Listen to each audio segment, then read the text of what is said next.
morning, friends, listeners, colleagues, and anybody out there that's new to these podcasts. We've got a great one this morning. For those that have been listening, we've been focusing on young people, innovators, and winners who come into the industry.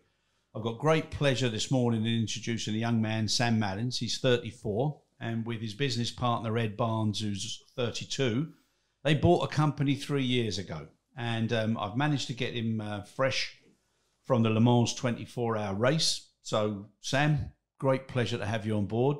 Thank you very much for joining us. Yeah, thank you, Chris. Absolutely amazing to be here. Thank you. Good, good, good. Now, Sam, ask everybody the same question. So, please be free to give any answer you like. Why did you agree to come on the podcast? I think I couldn't really let up the opportunity of you interrogating me for an hour, and really just to get the message across about what we do and why we love doing what we do. No, good. But it won't be an interrogation, I promise you. But hopefully there'll be a few tricky ones. Right, Sam, let's get straight into it. Right now, one of the things that we've been trying to do with these podcasts is introduce the person behind the position. So anybody that's in the industry that people see. Now, you're relatively new to the industry, but you've got a passion for it clearly from our discussions. So if you can just tell us now, what are you doing right now? So we're obviously we're looking at getting into the industry or make further inroads into the industry with our products, focusing on safety around the aviation ground support equipment, and that's our passion really. That's what we want to do. We've been in the fire suppression industry for nearly 10 years now, and that's really where this industry for us is a new industry. It's exciting. And at the moment, the reason we've put a bit of time into it is because we know that it's been fairly slow moving from new products and a safety point of view, especially on the ground support equipment. Yeah, no, good. And one of the key objectives of these podcasts is to focus on 5 or 6 core areas. One of them is most definitely safety. It's a huge issue with this industry, and it's a huge issue for everybody who works within the industry. So as the CEO and joint partner of Reacton, okay, what we need to do is we just need to explain briefly, and if anybody's able to see the units that we've got here on the studio desk, it's not just fire extinguishers. So and when people hear about fire suppression, they think, oh, here we go, it's just fire extinguishers. But I think one of the things that we've got to cover today is the myth that just because a fire extinguisher is in a corner or in a vehicle or in a piece of equipment, that everything's safe and that everybody knows what to do. So we just need to cover that. So let's start with, how did you come to buy the company 3 years ago? So interesting story, really. We started a company actually from scratch, Ed and myself, in 2010. We come up with the... So you just left school then? No, I've been running companies for since 2004. So we've actually sort of derived from a waste management company, strangely enough. So we're based in Essex, and we moved from there. We saw a gap in the market in 2010 where there was a lot of fires starting. Engine technologies change, so you've got DPFs and engine compartments getting hotter and hotter.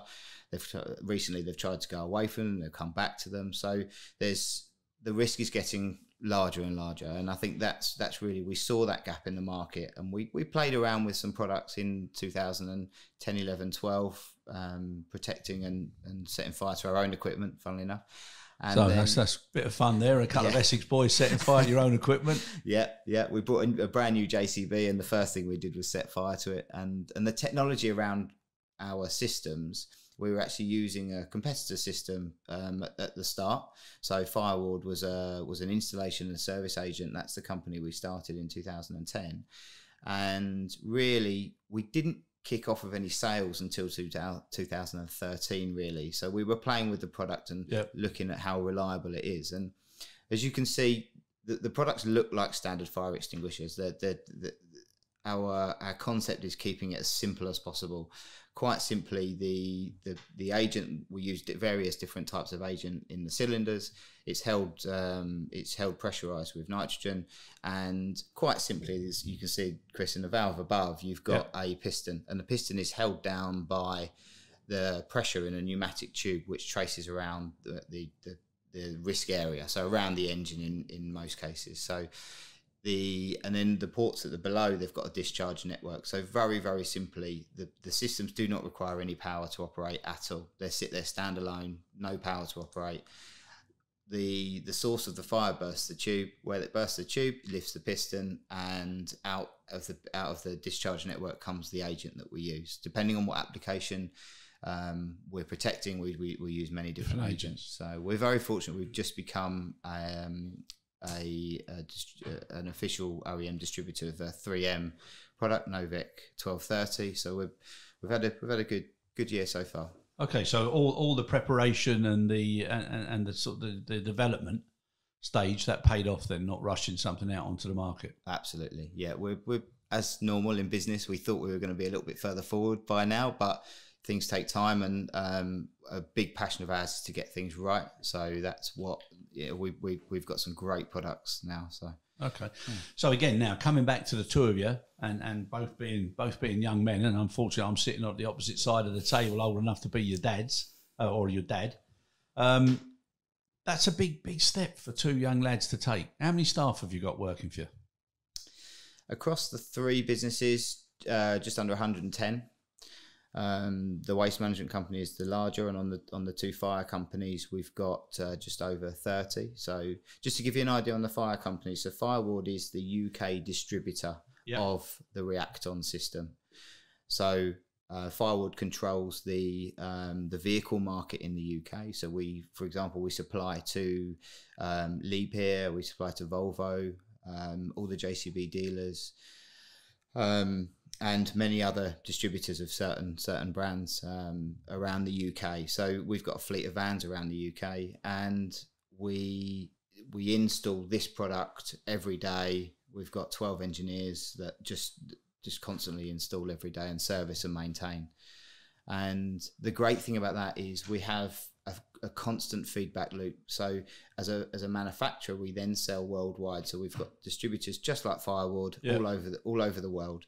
And we've got a constant feedback loop. So if there's a slight issue, it means we know about it instantaneously. So it's great for our other distributors that they know that we've got the best intent to get the products right, because our home market is a big market for us. Plus, everybody's learning from the same lessons and the same feedback. Absolutely. So, no, that's really good. Now, again, coming back, so for myself, every time I see a fire extinguisher, and I've worked all over the world, and you go and you do an audit. So you say, right, tell me about your risk. Do you do a risk assessment? What's your business continuity and contingency like? And most of them give you a load of administrative guidelines that, it's not really practiced. And like we said on an earlier conversation, when you see somebody in a real event, they most definitely react differently to when it's in a training session or when it's on an admin SOP or LOP. Yeah. Now, I've seen passenger buses going up in flames. I've had chats to the guys from Cobus, and they tell you about the hammer, and they tell you about the fire extinguisher and the release from the cabin and everything. But when you see somebody panic and run out of a cabin, then it doesn't matter how many fire extinguishers you've got in there. No. Same thing with the damages to aircrafts. So just explain to me, or to everybody who's listening, what is it that's different about this than just a fire extinguisher that needs somebody to actually do something with?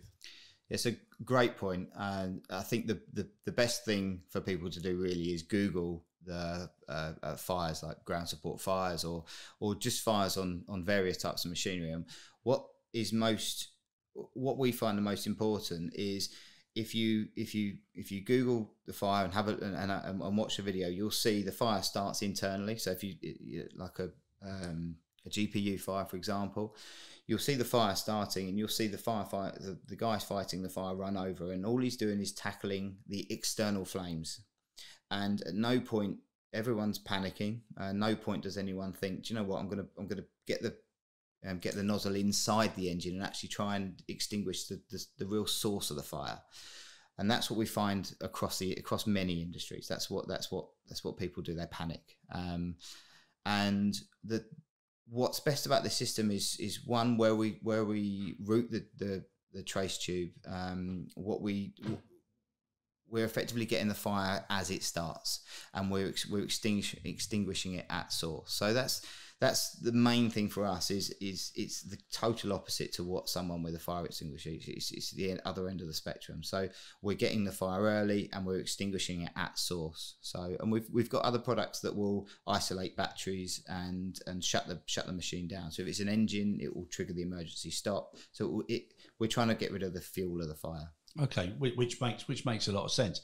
Now, also, having seen some of the fires and some of the warehouses around the world that nobody ever thought would burn down, and without naming the locations, when they look back and work out why, some of the most simplest of ridiculous reasons for the fires.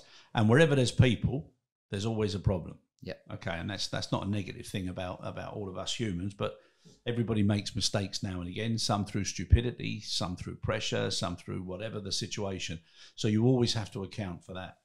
Now, with training, obviously for people who would take something like this, what sort of training is required? So our market effectively is we're looking at the OEM. So we're looking at installing to, or looking at speaking to the manufacturers of the ground support equipment, and from an installation point of view, we've got an online training platform for those guys, and we make it very, very simple. From a service point of view and a daily use point of view, very, very simply with our system is there's a pressure gauge, and we put lights and beacons, and that's the electronic part after the system is activated. For it to actually activate, we don't need any power at all, but we can trip switches, etc., to give you lights, etc. Yeah. So but quite simply with the system, if the gauge is in the green, the system's going off. So okay. So let's come back now to what I said at the beginning, is, you know, where people see a fire extinguisher. And again, coming back to the audits, the amount of fire extinguishers I've seen that are out of date, that haven't been maintained, haven't been updated, haven't been certified, is ridiculous. So it shows that people don't really have an awareness and an understanding. Now, do you feel that the equipment that has this unit installed, that there should be more awareness so that people are told, look, in the case of this or this equipment will kick in, so you don't have to rely on, or you don't have to do certain things. So to make people aware of what's involved.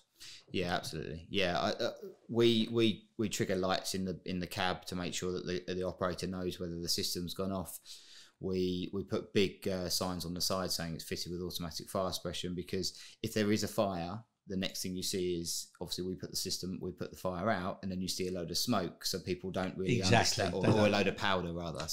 So people don't really understand what's gone on. So yeah, there's we've got a lot of training videos online, and we make sure that the operator, we've got obviously operator training handbooks. We also do operator training videos.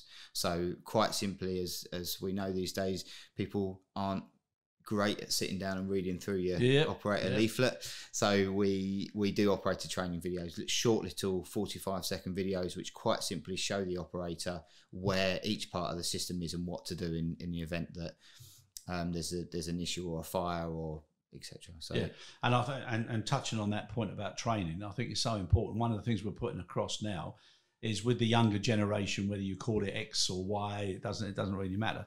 The retention or the attention levels is so different from my generation. So daily classroom training is less effective now than it was before, and people need these short, really powerful informational communication bites so that they can see the impact and see what's going on and do it on a regular basis. So the videos, I think, will be of great interest. Now, as far as contingency and as far as benefits and cost, so I've seen fires, as you've obviously done in your research and everything that's available on social media now. If you look at a tug underneath an aircraft and one of them catches fire, the likelihood of it getting released and not causing any damage to an aircraft is very unlikely. Same thing with some of the recent fires on the GPUs. That's right. Yeah, the damage to an aircraft is substantial. Yeah, that's right. We've seen a number of incidents over the last few years with severe damage to the aircraft. And I think that's something that is just such a shame to see. You know, aircrafts are pretty impressive bits of engineering, and to see that happen to one, I think is such a shame. It's for something that's so simple. So for a system, you know, like a 4 kilogram system here, which is an approved system, which we have approvals for, they've gone through extensive fire testing in effectively a 4 cubic meter engine bay size. So what I'm saying is this will cover 95% of anything that's on an aircraft, on ground support equipment. So that's what we do, is we're trying to make it compact, so it's right out the way, so it doesn't affect the unit. It can be put in a compartment and effectively just sits there nice and quiet and just protects that machine. And I think that's our passion, is to get that right. And I think, you know, for example, in the UK, we've got over 3,000 bits of kit protected, and we put out about 2 to 3 fires on average per week. And it's really interesting to see it. When we get the phone call saying we've put the fire out, it's so nice to see the office just light up, and it's a great feeling. And I think, and because our system acts so fast, you'll find that there's we get a number of calls where they'll phone us and say the system just went off and there's no fire. And that's the interesting one, because when we get out there and we look at it, there's been a fire. We know there's been a fire. You can see there's either a small electrical short, and we can prove that there is a fire. You can see the hole in the tube where it's let the pressure out, and it's really interesting. So we document all of that for the customers as well. But that's great. And so that comes up on their dashboard. Do you relate a cost to that? So a cost of what we've saved. A cost of what you saved, yeah. So, like, obviously, you got the vehicle, yeah, being out of commission or not being able to be used for a while.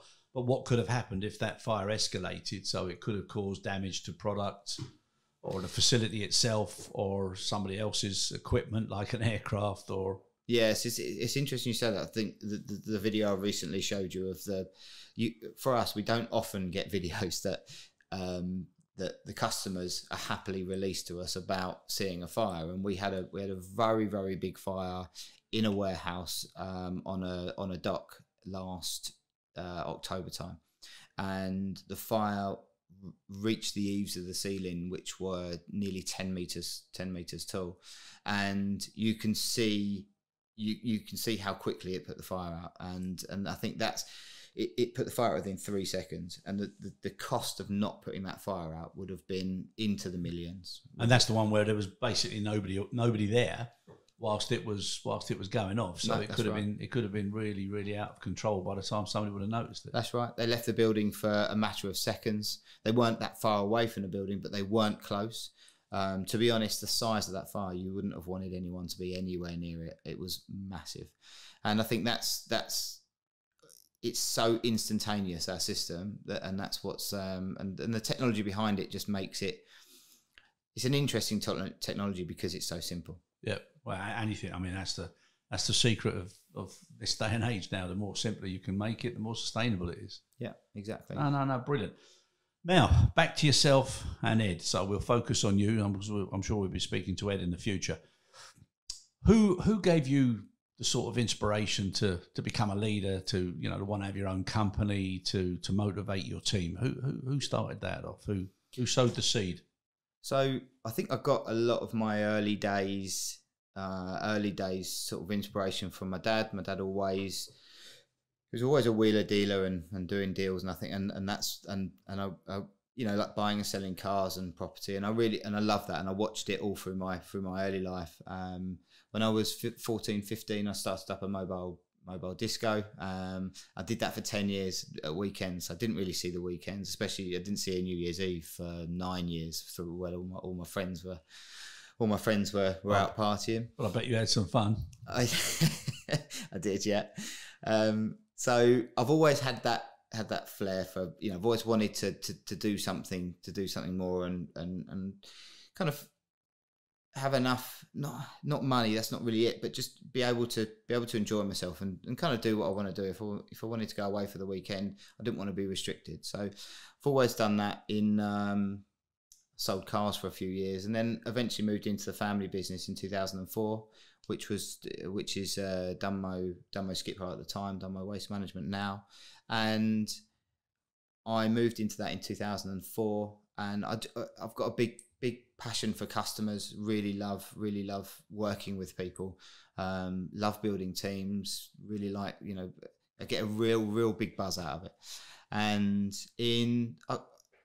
I not made the mistake. I had to have the experience, but in the first 2 or 3 years, I was working inside the business. I was helping the mechanic. I was like driving a skip lorry. I was doing all sorts, but not really working on the business, not looking at about how to build it.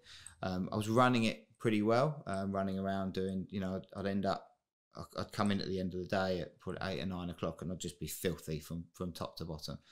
But I absolutely loved it. I love being hands-on, absolutely love it. And then I met Ed in 2008. We were, funnily enough, we both had an action coach, both the same guy, Nick Ruddle, based out of Bishop Stortford, and that was how we met. We both had the same action coach. We found ourselves in some planning days, and we found that we both had a very similar mindset, and we both wanted to move on. So at the time, Ed was in his family company doing investment properties in Cyprus. And unfortunately, as we know what happened with Cyprus in the 2008, 2009, it wasn't great, to say the least. Yep.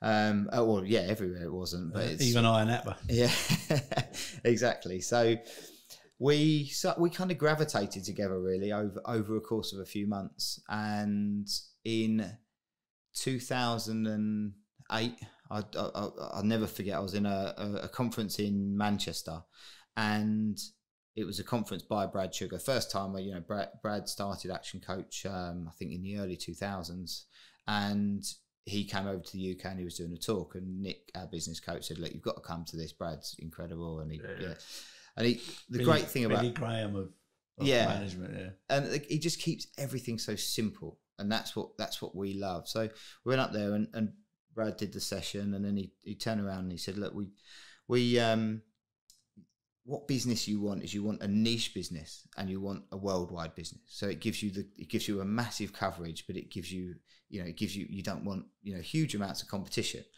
And I think that's really, for me, I think a bit of the law of attraction, and just having that constant sort of beeline to have that.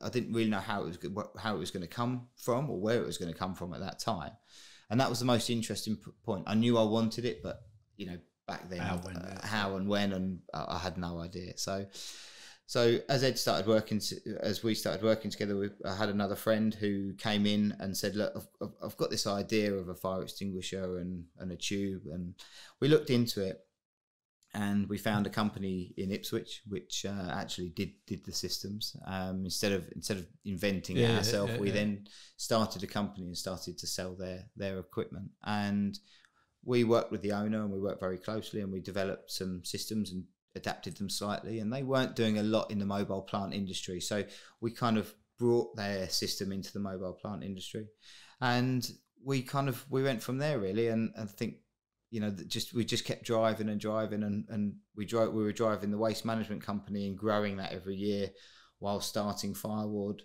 And we didn't really kick it off with any sales until 2013, because we were effectively testing the products and making sure they were right for the market for a couple of years. And we were busy on the waste side. So it was. So they're the boys who really inspired you and gave you that sort of an initial flash of inspiration. Yeah, that's right. Yeah. I'd always be listening to books, reading books. There's a couple of real great foundational books that you want to give everybody the benefit of them. I think the standard foundational book is E-Myth. That's that really teaches you how to come out, or explains how to come out of doing the day-to-day to start to allow a proportion of what you're doing to work on the business and not in the daily, in the daily grind. Being tied up, not seeing the wood for the trees. And anything else? Any other book that you'd like to mention? The book I read after that was Brad Sugar's book, Instant Cash Flow. that kind of moves on from eMyth to a daily.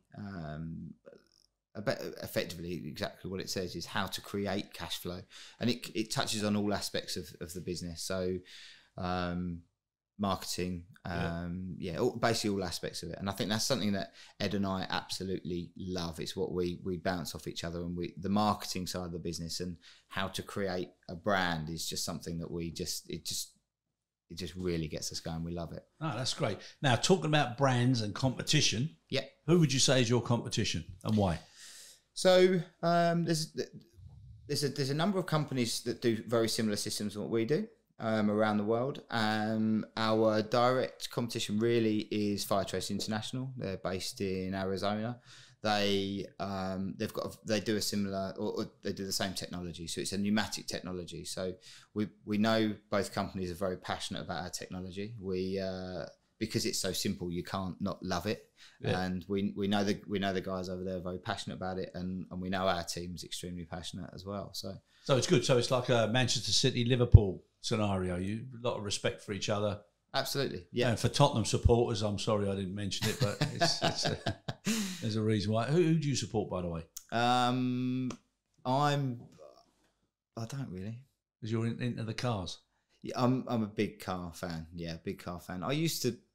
The first game I went and watched was Aston Villa and Blackburn, and I was a bit of an underdog guy. I always have been, really. So I obviously Blackburn back in 20 years ago were the top of the league. So I went for Aston Villa, and I can't actually remember if we won or lost, but. And you still like them? No, don't really support. After that, I just got flat into work, and I don't really have time. So the cars, and let's get back to the Le Mans. How did? I know you're a Formula One supporter as well. Yeah, love Formula One, and Le Mans this year was my 17th year running, and anyone that goes to Le Mans will know how important that is. Go on, I haven't got no. So as you walk around, people have all their years on the back, and it's you got one of these jackets with all your badges on. Yeah, it's anyone you meet in Le Mans, so the first question is, how long have you been coming? And when I say 17 years, they can't believe it. So whatever happens in my life, I have to be there for that weekend. So I went with my dad, and it was a really nice weekend. So.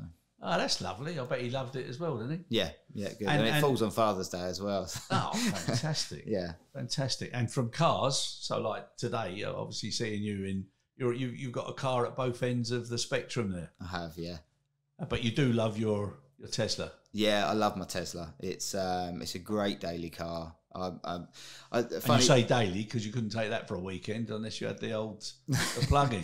No, well, obviously went for a journey yesterday, and it does have its downsides. But when you fall in love with a Tesla, you do. I love reading books. I love learning new things, and the funny story on the Tesla is I read Elon Musk's book, and I got halfway through the book, and I just become absolutely infatuated with Tesla. And I thought I better go and test drive one just to see, and I just loved it. And from then on, I've loved every minute of it. Great fun. So his follow-up book with When to Keep Your Mouth Closed will be coming out shortly, I would imagine. I'll bet you'll be the first one to go and buy it. We're hoping so, yeah. What did he do? Huh? My goodness me. Right, coming back now. If I was to, and as a leader, so would you say you're a winner? Yeah, love. Really enjoy getting things right. Obviously, don't always get things right, just like most people. But love getting things right. Love winning new contracts. Love winning deals and new customers. Just absolutely just crave it. So when you come in line or in touch with procurement teams and most practical people, they dread them or fear them or don't like them, to say the least. Yeah. How do you put across the importance of your product so it's not seen as something that can be just taken out of the cost base? How do you put that across to make it easier for people to accept? I think, or not accept, I should say, to want. Yeah, I think we're very, very fortunate, which I think this is where the education needs to come in the market, because I think where fire suppression has historically been very, very expensive, you'd probably be surprised. I mean, these systems here are a few £100. They're fully accredited. They're tested. We've got the highest test results that has been tested on 2 of the tests that we've done in Sweden. We use a RISE in Sweden for our fire testing, and I think it's the cost model. I think that you know, like what we discussed earlier, is everything is becoming smaller. Phones are everything's becoming smaller, and I think that's where our future is making sure that we're at the forefront of our technology. Really, we offer the smallest system on the market, which is accredited, which has got relevant approvals, and that's where we're going to keep going. So as I said, for this small system, for most of the GSE equipment is a few £100. You're not even getting into the thousands of pounds. So that's why we think it should be on. And anything that comes in contact with the aeroplane can be protected extremely cost effectively. And I don't think people in the market know that.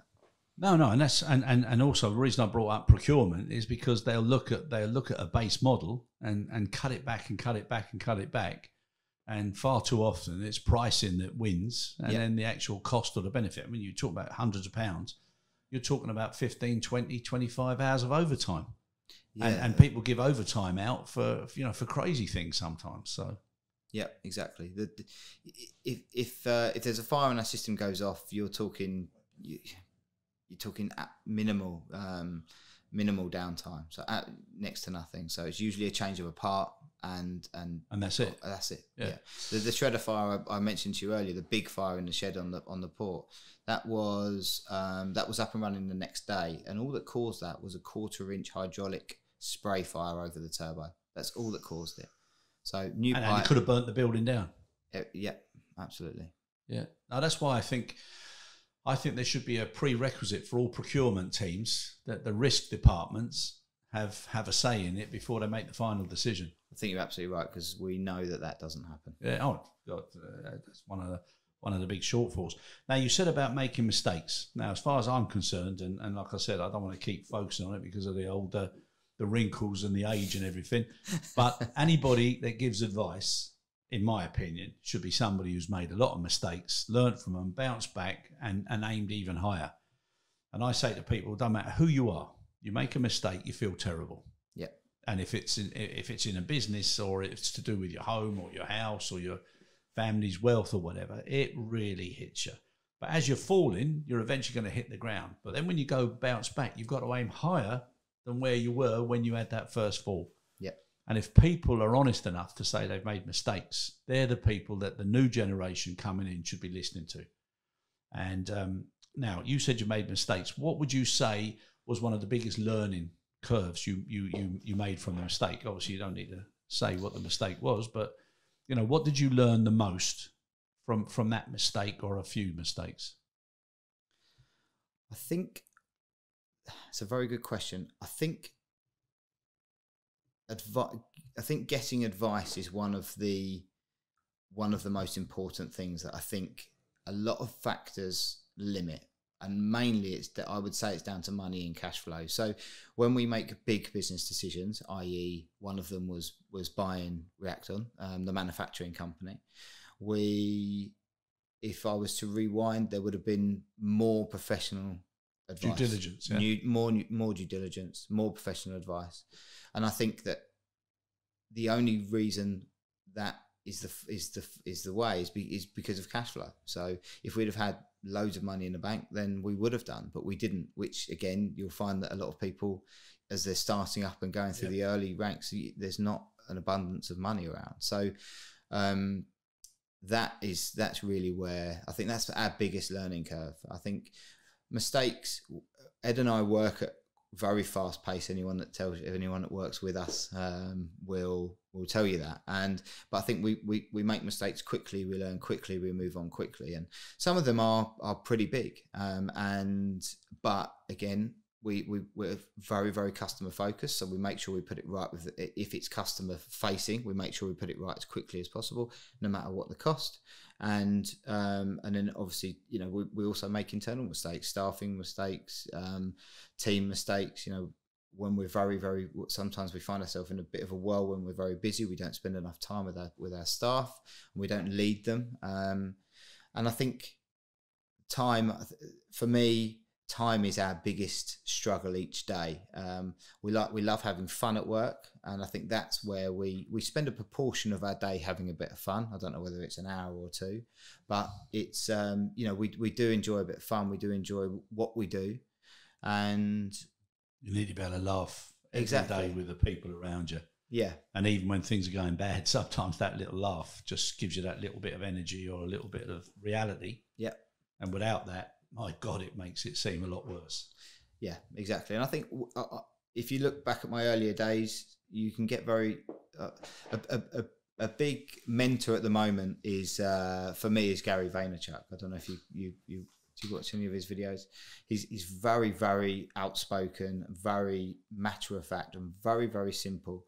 And he owns Vayner Media, and he's a fantastic coach, I think. And I spend a lot of my time watching his videos and understanding what he's doing. He talks very matter of fact, and that's mostly around his teams, mostly around about people, mistakes. But he's very direct. Very direct, yeah. And I think sometimes as well, with the politically correct world we live in, people are afraid to be direct. Yeah, he's actually just started, and it makes them as if they're the wrong ones, you know. Yeah, that's right. He's just started a non-swearing channel because he's so passionate about what he does. He actually started another channel for people that want to listen to him but don't want to hear the swearing, which I think is quite interesting. But I think it's people. Ed and I spend a lot of our time just trying, just finding the right teams, and that's when we find someone that slots in the team and they slot in well, and they really start hit the ground running. For me, it's one of the biggest buzzes that I can have. But isn't it nice putting a team together? I think sometimes, and I'm sure this hasn't happened to you guys, but sometimes when you're building a team, the focus is on the end result of the team. And if you don't enjoy the time that you're building the team, that's where you miss the best. Because normally when a team gets really good, somebody else wants to poach the people, or people think they're better than they are, and they decide to, you know, go somewhere else. But that actual journey of putting the team together is the best. I think that's a wonderful thing. It is, yeah. And that's what I was going to say about Gary is he's spending a lot of time at the moment talking about being patient and about being the fact that he said he released a video recently saying that he left his family company at 34, and now he's starting to really make headway in what he's doing. And he said that a lot of young people are very, very impatient. Yep, extremely impatient. Yes, I've got some people that work for me that are impatient, and Ed and I have just really recently started to understand about experience and about, you know, there's a lot of people that have got a lot of drive, but not necessarily experience. And I think that's something that we're really trying to get a head around now. And that's where what I said about having a bit of a laugh each day. Genuinely, you know, I wanted to be a lot further forward than where I am now when I was 25. But actually now it's a case of enjoying, you know, if it takes an extra few years and we enjoy it. Exactly. And then it's more sustainable. Absolutely. Yeah. You're building a lot thicker foundation. Yeah. And if you fall over, you've got more to prop you up. So yeah. But I think sometimes companies, and you've touched on a really good point there, they don't have anybody who spends time with the people explaining to them, now look, if you decide that you want to go for another job, no problem. But these are the questions you should ask at the interview, because any company that's giving you an opportunity, all they're doing is giving you a job. You're giving them your life. Yeah. So you're the one who should be putting them under pressure with the questions. And if people were told, like, I don't know how many hours a year you give with development or training, or you know, how you make the people bigger and stronger intellectually and capability wise. But if you focus on things like that, and you say, now when you go for the next job, okay, it might be $5,000 more, $10,000 more, whatever, but ask them those questions. How are they going to develop you over the next 3 years? What's your next step going to be? Yeah. And if people start to realise that, then they also realise it's not necessarily greener on the other side of the fence.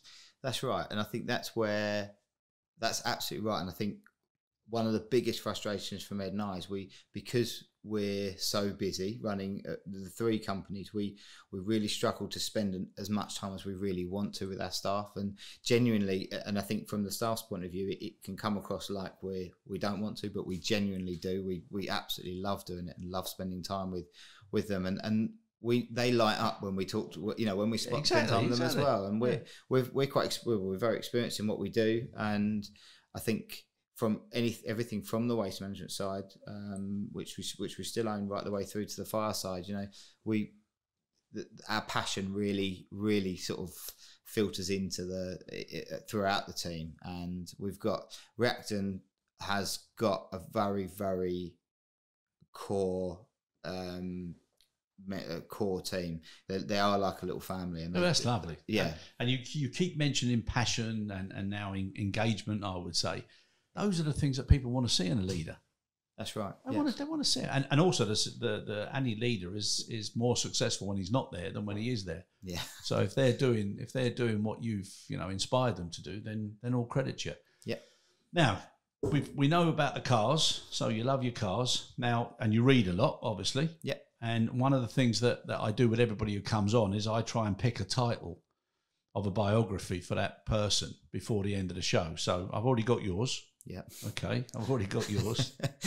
So I'll tell you that shortly. But now, how do you, apart from the cars and the racing and everything, how do you spend your downtime? How do you relax? How do you get away? So, love spending time with my partner Emma, and we've just had a little one, Florence, 9 weeks ago. So that's not a Beckham. It's not giving us a clue to where the happiness started, is it? No, definitely another country. Yeah. So yes, we enjoy sort of weekends away. Last weekend, for example, we took little one down. We parked up at St Catherine's Docks and had a walk around. I love the water, so anything get me near water and I'm happy. Had a nice walk around the tower and went up to the Hilton Sky Bar and had a little look around London. So we just love going places and getting out the house, and just little weekend breaks. And a big fan of travelling. I absolutely love it. So, but it's a bit of a conflict when we've got to work so hard, and I love working, but I also love being away, and find it a little bit difficult, that side of it. But again, it's just it's a commitment. So if we were out having a meal in a restaurant and you had to go off, powder your nose or whatever, and I said to Emma, what would you like to change about Sam? What do you think she'd say? I think she would say she'd like me home slightly more than I am. Tend to get up at work sort of 6, half 6, and I don't get home till about 7. But probably when I'm at home she'd probably want to put the phone in the bin. Just while I know that as a fact, actually she'd want to just when I'm at home, I'm home. And it's getting more and more like that, as we're building big, better teams and great teams. They take responsibility for what they do daily, and I love seeing that as well. I really enjoy seeing that. But also, it's nice when you do go home and your phone doesn't ring, and you give your team the trust. Yeah, absolutely. And that's also important. Coming back the other way as well. Now, you're a bit young for me to be asking you about bucket lists. But what is there any things that you've already got down that you'd love to do, or you're really focusing on doing one day? Traveling, as I just said, is a big part of what I want to do. I'd love to spend my time with the family, just traveling around the world, maybe living in certain places, depending where work takes us. I think for me, what gets me out of bed every morning, and has done for years and years and years, is the thought of being on the water. What, living on it, or just spending a lot of my time on a boat? That's what gets me out of bed every morning, regardless of how I feel. Yeah. So yeah, I'm not good on the water. I get so sick. My son's stag do. I was the first one getting sick. It was crazy. But I've just been on one of the nicest things I've ever experienced. I went on a tour around the waterways in Florida. Fantastic. And dolphins, baby I never even knew. baby dolphin had loads of stripes on it for the first couple of days. Yeah. Seen manatees. Absolutely incredible. I would recommend that to anybody. And every part of the water is less than 12 feet deep. Really? It's incredible. Yeah. Yeah, fantastic. Absolutely. Yeah. It's very, very peaceful. But that was protected in there. Anything with a wave or a little bit of a diesel smell or anything to do with fishing bait, I'm gone. Yeah. But you love the water, huh? I love it. I think for me, it's about being free, and it's just about being free and being able to do what you just.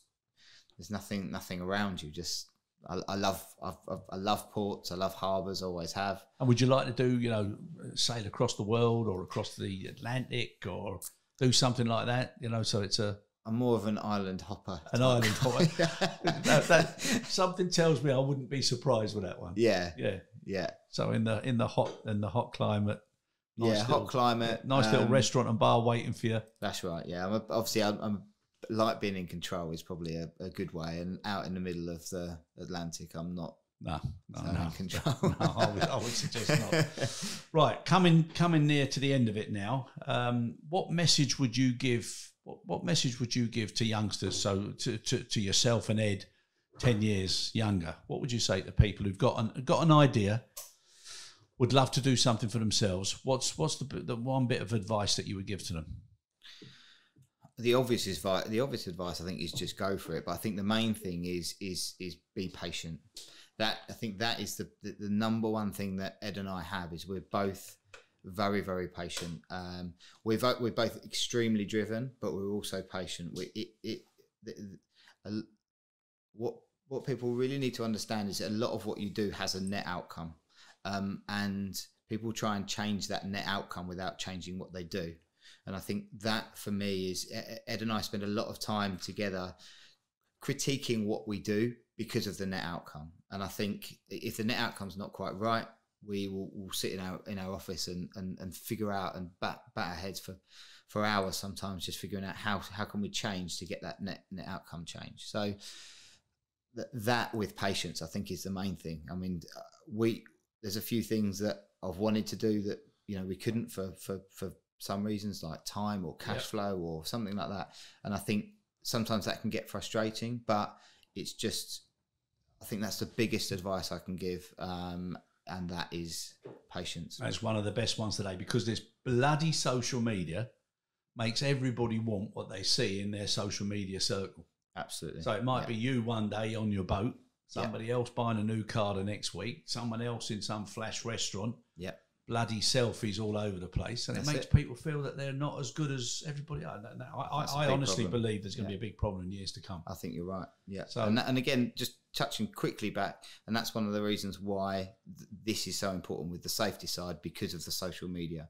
And I think that's what we've been talking about in the last few days, and times we've met, is the fact that safety has changed now, and social media plays a big part in what we do daily. And if you rewind back 10 years, something happens, it stays local, no one knows about it. Now something happens, it's across the world in seconds and minutes, and it takes the credibility away from your company, your product, your personnel, everything, and it's so costly to get that back. Absolutely. Yeah. Okay, brilliant. Right, there's definitely going to be a follow-up session, and we'll be including you guys in the safety series. Fantastic. We'll be really happy to be back. No, that's good. And we look forward to getting Ed on board as well. And you're going to be at the conference in Paris. That's right, yeah. And there'll be an article coming out soon with you guys as well. So we're really looking forward to that. Now, biography. Okay? Yeah. So what I would call the book is Four Wheels for Me or the Sea. Who's the big boss? Okay, and I'm sure it would be a great read. Maybe even your whether it's Gary or whether it's any of the others, they might even buy it as well. So Four Wheels for Me or the Sea. Who's the big boss? Now, how would people get in touch with you if they wanted to get in touch with you before any of the articles or any of the follow up? So I think one of the biggest platforms at the moment, I think, is LinkedIn. So if anyone wants to get in touch, connect with me on LinkedIn. That's, I think, or Edward Barnes, or any of the Reacton team. So yeah, it's LinkedIn. I think is the biggest platform. Yeah. Yeah. Obviously, we've got the website, reactonfire.com. So, yeah, it's we're actively posting on LinkedIn. So if you want to know about what we're doing, what products we're selling, anything like that, we're very active there. So okay, superb. Well, it's been an absolute pleasure, and getting to know yourself and Ed a lot more has been also a pleasure. You're two really good lads. Wish you all the success in the world, and I'm sure it'll come if you're patient. Thank you, Chris. And I'm looking forward to seeing if I can stomach an hour or so on the boat that I'm sure you'll be purchasing one day. So have a great time, and really appreciate the time you've taken for us today. Thanks very much for having me. Yeah, thank you. Cheers.